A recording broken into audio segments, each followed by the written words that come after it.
Hello વિદ્યાર્થી મિત્રો, પગારના ચેપ્ટરમાં આજે અગત્યનો ટોપિક ભણશું ભથ્થાઓ.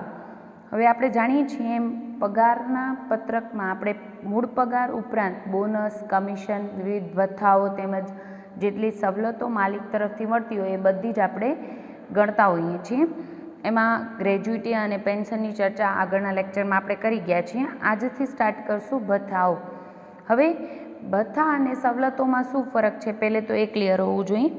ભથ્થા છે એ જનરલી રોકડ સ્વરૂપમાં મળતા હોય છે અને સવલતો એ વસ્તુ કે મિલકતનો ઉપયોગ કરવાની છૂટ મળે એને આપણે સવલતો કહેતા હોઈએ છીએ. દાખલા તરીકે કર્મચારી પાસે મકાન હોય નહીં અને એ બીજા શહેરમાં નોકરી કરવા જાય ત્યારે એના રહેઠાણનું ભાડું જો માલિક તરફથી ચૂકવવામાં એટલે રહેઠાણ માલિક દ્વારા પ્રોવાઈડ કરવામાં આવે એટલે કે એને મિલકત એનું મકાન રહેવા દેવામાં આવે, સ્ટાફ ક્વાર્ટર્સ આપવામાં આવે તો એ શું કહેવાય?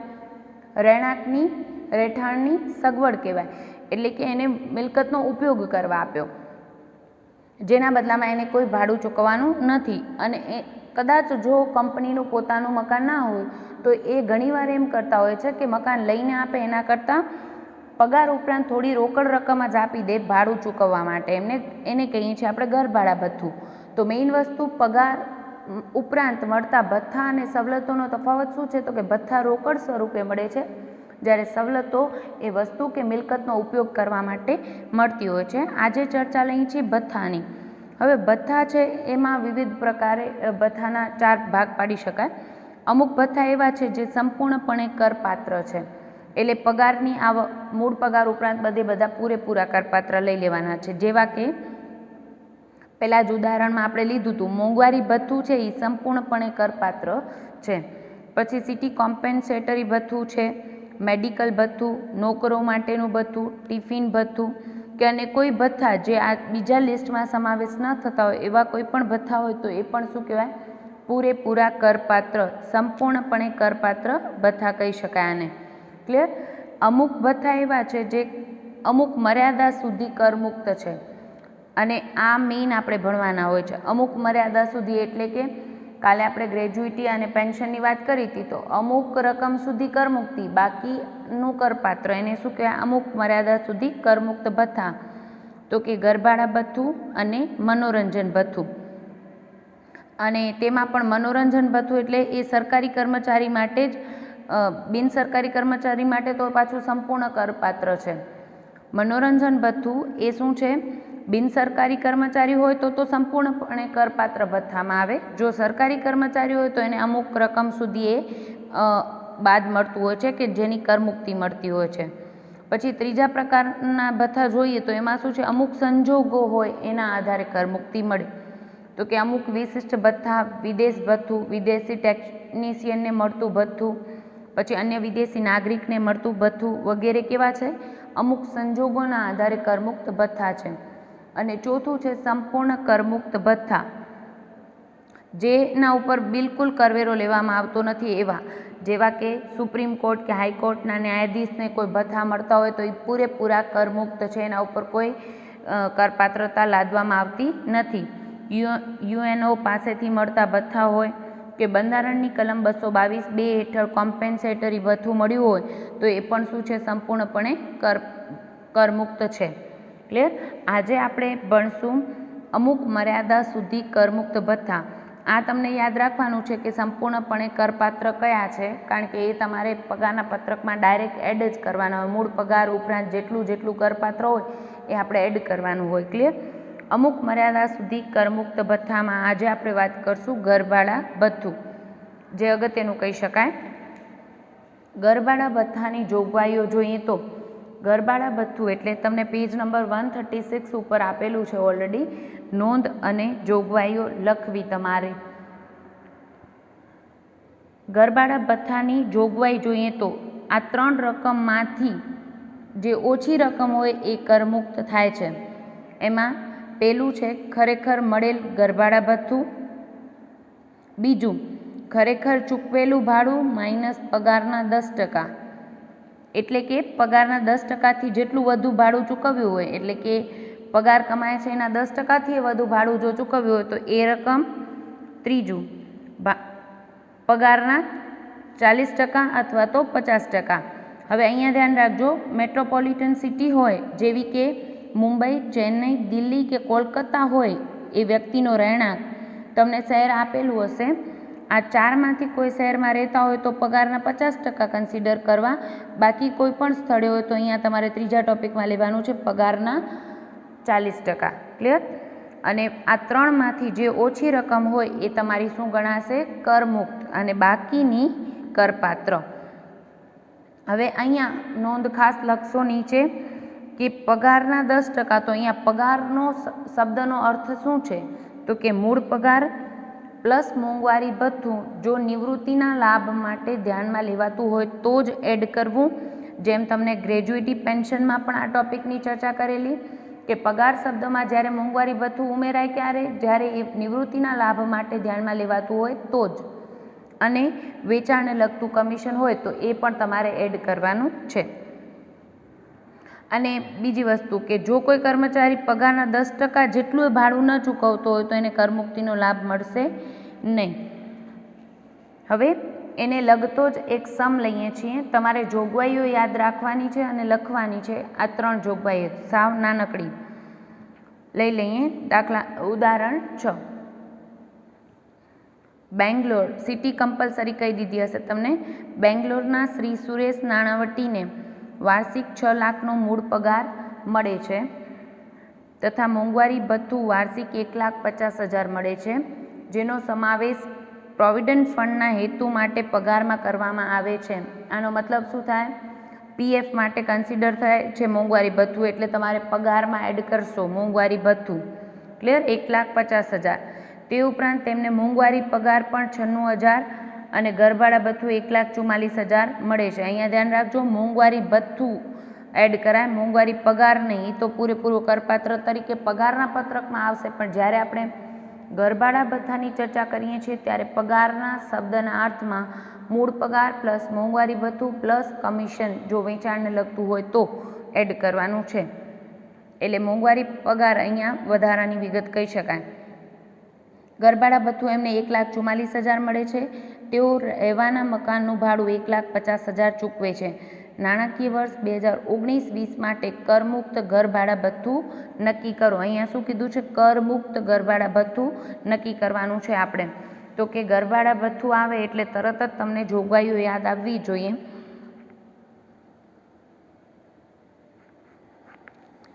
ઘરભાડા ભથ્થાની જોગવાઈઓ આપણી શું છે? તો કે પહેલું છે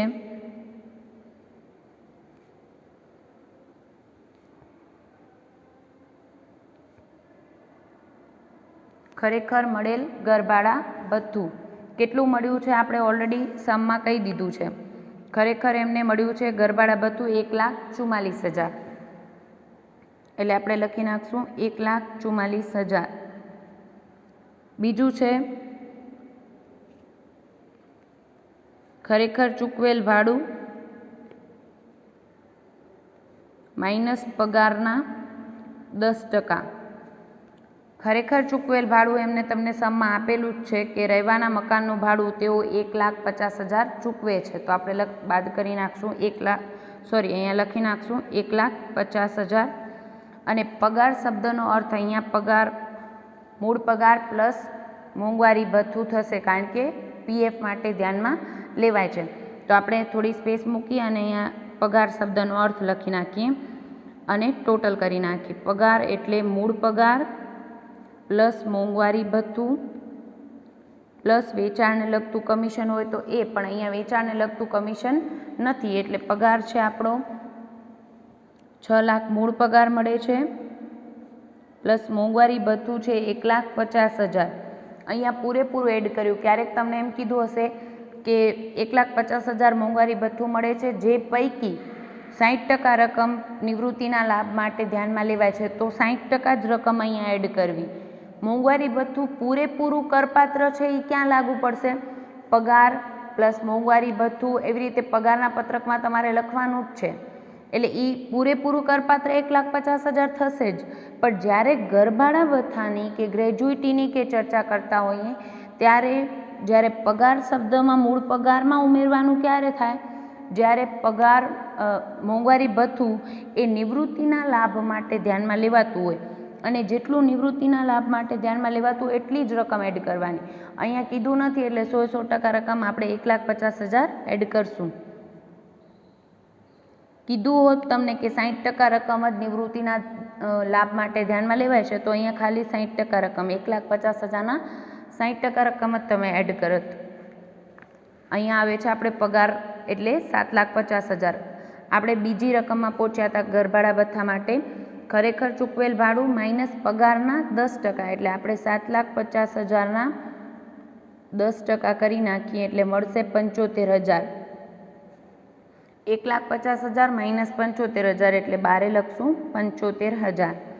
અને ત્રીજું છે પગારના 40% અથવા તો 50%, બેમાંથી એક આવશે. હવે તમારે જોવાનું છે કે સિટી કઈ છે. 4 મેટ્રોપોલિટન સિટી હોય, મુંબઈ, આપણી જોગવાઈમાં ધ્યાન રાખજો, મુંબઈ, ચેન્નઈ, દિલ્હી કે કોલકાતા હોય તો પગારના 50% લેવા. અધરવાઇઝ બીજું કોઈ પણ સ્થળ હોય તો તમારે પગારના 40% લેવાના છે. અહીંયા આપણા જે એસએસસી છે એ બેંગ્લોરમાં રહે છે એટલે આપણે લેશું પગારના 40%. અહીંયા પગારનો મતલબ છે 7,50,000ના 40%.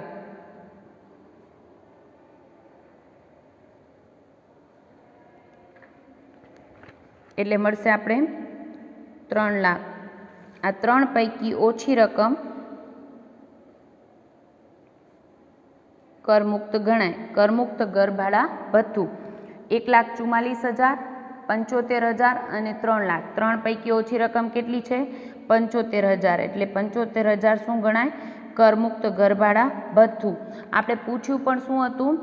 કરમુક્ત ઘરભાડા ભથ્થાની રકમ જણાવો. 2019-20 માટે કરમુક્ત ઘરભાડા ભથ્થું જણાવો. પણ જો તમને કરપાત્ર પૂછ્યું હોય તો તમારે શું કરવાનું છે? કરપાત્ર ઘરભાડા ભથ્થું એટલે કેટલા? તો કે ખરેખર મળેલ ઘરભાડા ભથ્થું કેટલું છે? એમને 1,44,000 મળ્યા છે તો ટોટલ મળેલ 1,44,000 એમાંથી 75,000 કરમુક્ત, બાકીના કરપાત્ર રકમ. અમુક હદ સુધી કર મુક્તિ મળે એવું ભથ્થું એટલે ઘરભાડા ભથ્થું. ક્લિયર? પૂછ્યું તમને ખાલી કરમુક્ત છે એટલે એટલો જ તમારો જવાબ. પણ જો તમને કરપાત્ર પૂછ્યું હોય તો પણ તમે કરી શકો. એટલે આપણે એક્સ્ટ્રા એક કરપાત્રની ગણ્યું છે. ક્લિયર?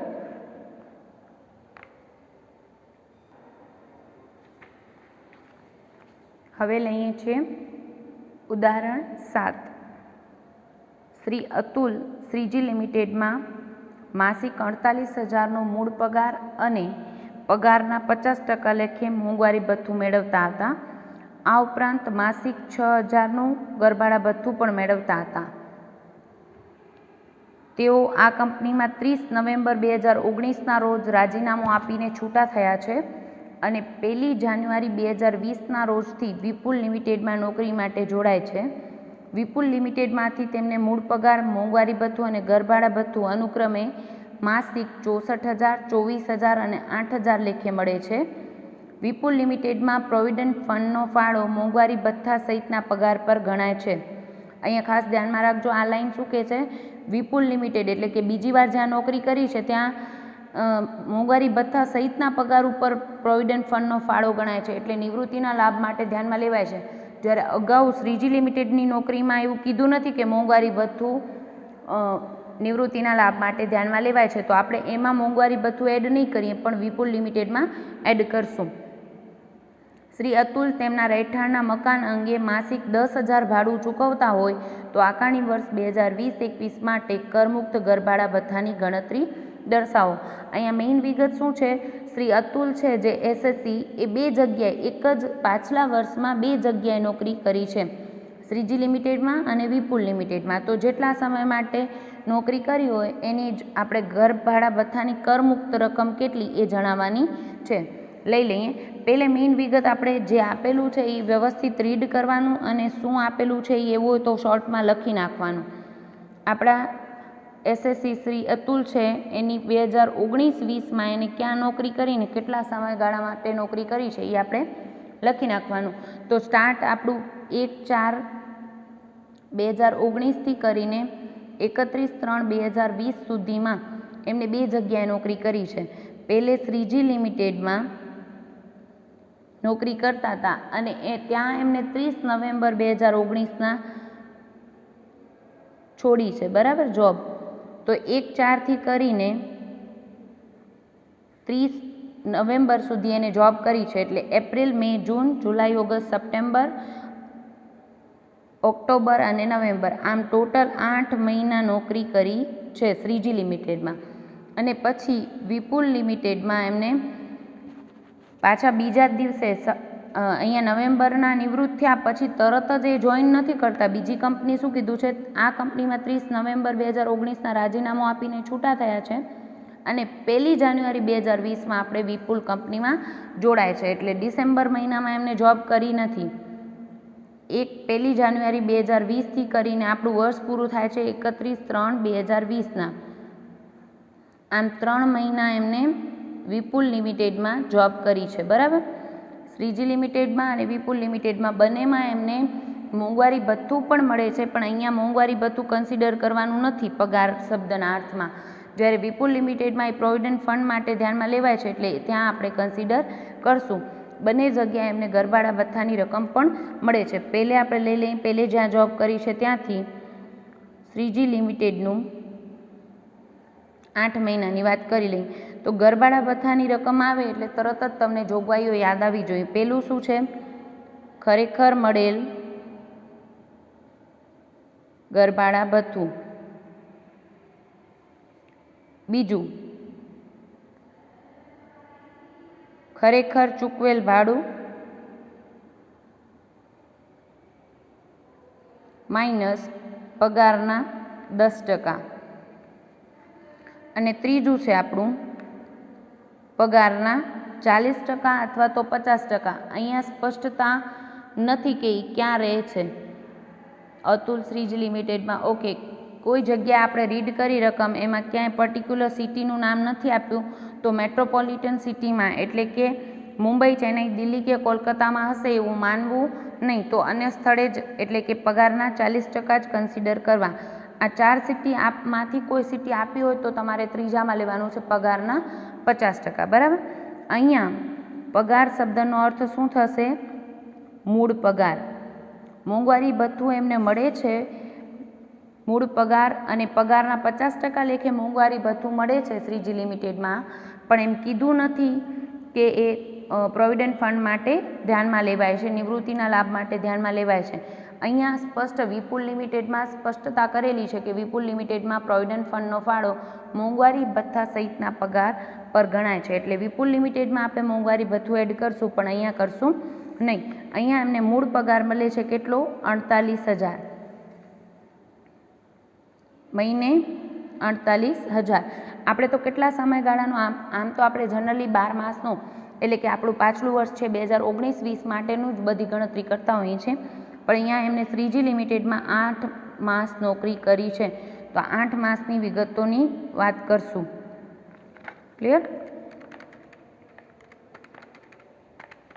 48,000 ગુણ્યા 8 માસ કરીએ એટલે આપણે મળશે 3,84,000 એમનો મૂળ પગાર. ધ્યાન રાખજો, અહીંયા 8 મહિના જ નોકરી કરી છે તો 8 માસ જ મૂળ પગાર. 48,000 ગુણ્યા 8 એટલે 3,84,000 થશે, બરાબર. હવે લઈ લઈએ ખરેખર મળેલ ઘરભાડા ભથ્થું. તો એમને શ્રીજી લિમિટેડમાં 6,000 રૂપિયા મહિને ઘરભાડા ભથ્થું મળતું હતું. તો અહીંયા નોકરી કેટલા ટાઈમ કરી છે, 8 મહિના, એટલે 6,000 ગુણ્યા 8 એટલે 48,000. પછી બીજું છે ખરેખર ચૂકવેલ ભાડું. એમને દર મહિને, લાસ્ટ લાઇનમાં કીધું છે શ્રી અતુલ તેમના રહેઠાણના મકાન અંગે માસિક 10,000 ભાડું ચૂકવતા હતા. એટલે દર મહિને 10,000 ચૂકવતા હતા. તો 8 મહિનામાં એમને ભાડું કેટલું ચૂકવ્યું હશે, 80,000 માઇનસ પગારના 10%. અહીંયા પગાર શબ્દનો અર્થ આપણે લીધો છે 3,84,000 મૂળ પગાર જ. 8 મહિનાનો જ કન્સિડર કરવો એ ખાસ ધ્યાન રાખશો. 3,84,000 એટલે આપણે મળશે 38,400. 3,84,000ના 10%. આપણે કરી નાખીએ 80,000 માઇનસ 38,400 એટલે મળશે તમને 41,600. બીજી રકમ. ત્રીજી રકમ છે પગારના 40%. તો પગાર એટલે અહીંયા કેટલા, 3,84,000. 3,84,000 મૂળ પગાર જ મોંઘવારી ભથ્થું એડ કર્યું નથી. 3,84,000ના 40% એટલે તમને મળશે 1,53,600. આપણે પૂછ્યું છે કરમુક્ત ગરબાડા ભથ્થું જણાવો અને આ કરમુક્તિ કેટલી મળે છે તો કે 3 પૈકી ઓછી રકમ હોય એ.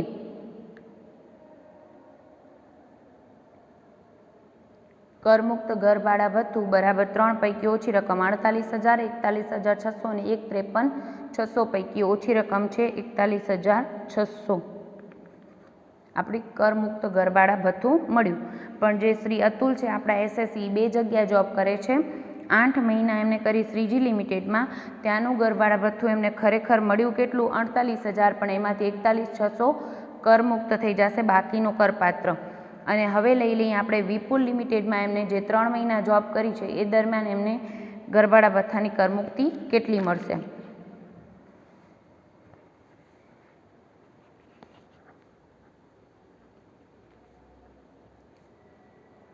3 માસ જોબ કરે છે, બરાબર.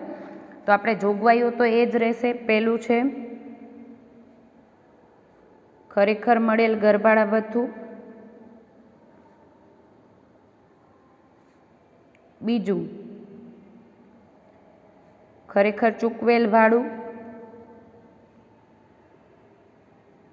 માઇનસ પગારના 10%, અને ત્રીજી રકમ છે આપણું પગારના 40%, બરાબર. હવે પગાર શબ્દનો અર્થ અહીંયા શું છે? મૂળ પગાર પ્લસ મોંઘવારી ભથ્થું.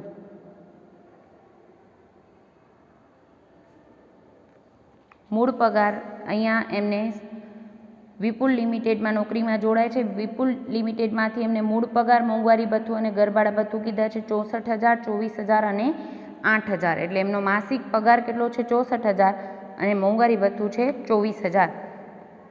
એટલે આપણે મળશે 64,000 પ્લસ 24,000 એટલે મળ્યા 88,000 એક મહિનાનો પગાર, ગુણ્યા વિપુલ લિમિટેડમાં એમને 3 મહિના જોબ કરી છે એટલે ગુણ્યા કરશું 3, એટલે મળશે 2,64,000 મૂળ પગાર પ્લસ મોંઘવારી ભથ્થું, પગાર 2,64,000. ખરેખર મળેલ ગરબાડા ભથ્થું હમણાં જ આપણે વાત કરી એમને 64, 24 અને ગરબાડા ભથ્થું કેટલું મળે છે? મહિને 8,000 મળે છે. એટલે આપણે કરીએ 8,000 ગુણ્યા 3 એટલે કુલ 24,000 એમને 3 મહિનામાં ગરબાડા ભથ્થું મળ્યું છે. ખરેખર ચૂકવેલ ભાડું તો કે દર મહિને 10,000 ભાડું ચૂકવતા હતા, એવા 3 મહિનામાં એમને ભાડું ચૂકવ્યું હશે 30,000, માઇનસ પગારના 10%, એટલે પગાર એટલે 2,64,000ના 10% કરી નાખીએ એટલે મળે 26,400. 30,000 ખરેખર ચૂકવેલ ભાડું માઇનસ પગારના 10%, 26,400 એટલે અહીંયા મળશે તમને 3,600 રૂપિયા, અને પગારના 40% એટલે 2,64,000ના 40%,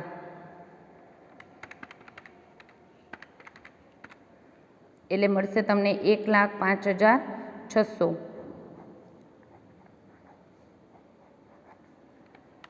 આપણે પૂછ્યું છે ગરબાડા ભથ્થાની કરમુક્તિની રકમ જણાવો. તો આપણે કરશું કરમુક્ત ગરબાડા ભથ્થું